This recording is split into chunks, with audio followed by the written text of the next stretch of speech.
एक बेरोजगार बेटे की मां उसकी जेब रोज टटोलती थी। बेटा चोरी से कभी कभी देख भी लिया करता था और सोचता था काश नौकरी मिल जाती तो मां की पैसों की प्यास बुझा पाता।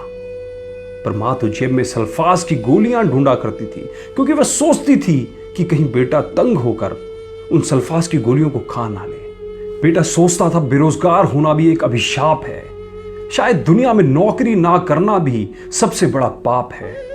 मां की भावनाओं को वह समझ ना पाया और एक दिन बेरोजगारी से तंग होकर सल्फास की गोलियां ले आया।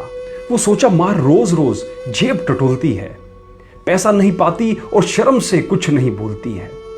शाम को बेटे ने जो ही गोली को होठों से लगाया तो दोस्तों मां के दिल की धड़कन बहुत तेज हो गई। मां का दिल जल उठा और वो बाल खाया।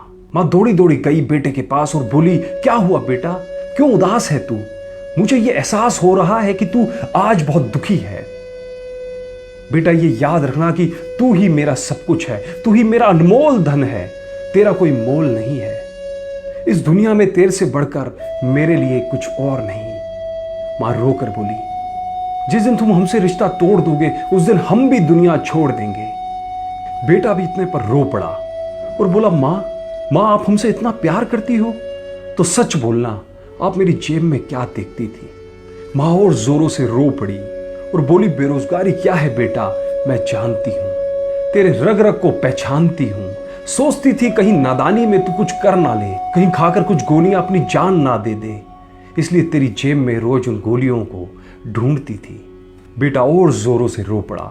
मां घबराती हुई सी बोली, आज तेरी जेब देखना भूल गई बेटा, मेरा दिल अभी भी बहुत तेज धड़क रहा है, इसलिए तेरे पास आई हूं। और जेब की तरफ जैसे ही मां ने हाथ बढ़ाया, बेटा रोते हुए बोला, मां तू जो ढूंढ रही है वो मेरी मुट्ठी में है। बेटा बोला, अगर आज जो थोड़ा सा देर कर देती तो मुझे मां तू शायद खो देती।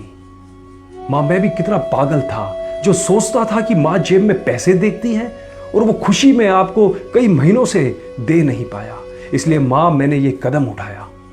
दोस्तों मां तो मां ही होती है।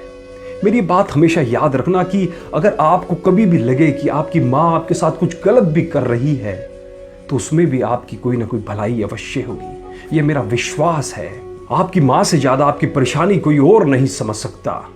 अगर आपके जीवन में कोई भी परेशानी है तो प्लीज कोई भी गलत कदम उठाने से पहले एक बार अपनी मां से अपनी परेशानी को जरूर डिस्कस करें।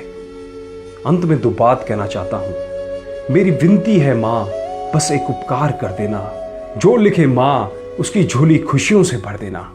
ये कहानी ने आपके दिल को छुआ हो तो हमारे पेज को लाइक व शेयर जरूर करें और कहानी आपको कैसी लगी कमेंट बॉक्स में जरूर लिखें। अतः सभी मां को प्रवीण कोचर का प्रणाम।